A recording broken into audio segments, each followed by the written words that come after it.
The studio overview of Set.a.light 3D is located on the right sidebar. There you can find the real-time histogram, the preview camera, the studio top view and the set list. The histogram is only a passive tool to display information about the current light situation and the tonal value that the camera captures at the moment.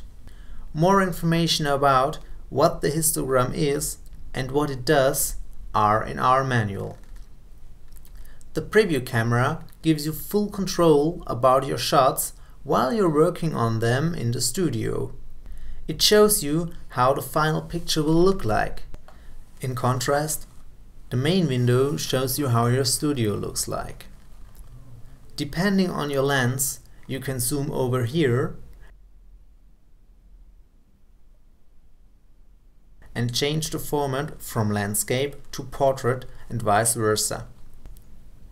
To adjust your framing, you can do that smoothly by holding down the right mouse button or using the button on the bottom right corner of the window.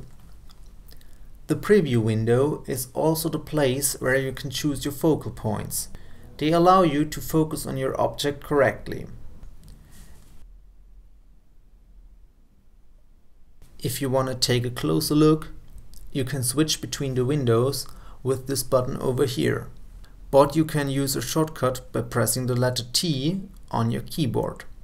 Of course, every function you had in the preview window migrated to the main window as well. Like the preview camera, the studio top view gives you full control over your studio at every time. Move your equipment around by dragging and dropping it around. This is especially helpful with large and complex settings. The set list is located at the bottom of the right sidebar. It lists all used material and equipment which are used in the setting. Especially extensive light sets tend to be confusing sometimes. In this case, the set list guarantees you a good overview. Individual items like flashes or models will be highlighted in the main window and in the studio top view when you choose them. When you work on the set list, you can choose more than one object by holding the Control key and then select multiple objects. When they are marked, you can move them around.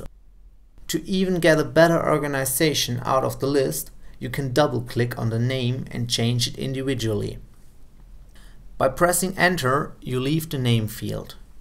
Every change you made is now saved. The tiny lock over here prevents objects from being moved accidentally. The handles will turn red in the studio window for you to recognize it easily. If you want to lock all objects, simply press Ctrl and A and click on the lock. Now they're all locked. If you want to reveal the selection, just click anywhere in the studio. For example, you can now unlock only one object which you may want to reposition. If you want to fine-tune the position of your model and objects, you can do this by using the arrow keys. The height is adjustable with the page up and page down keys, but we have a shortcut for that as well.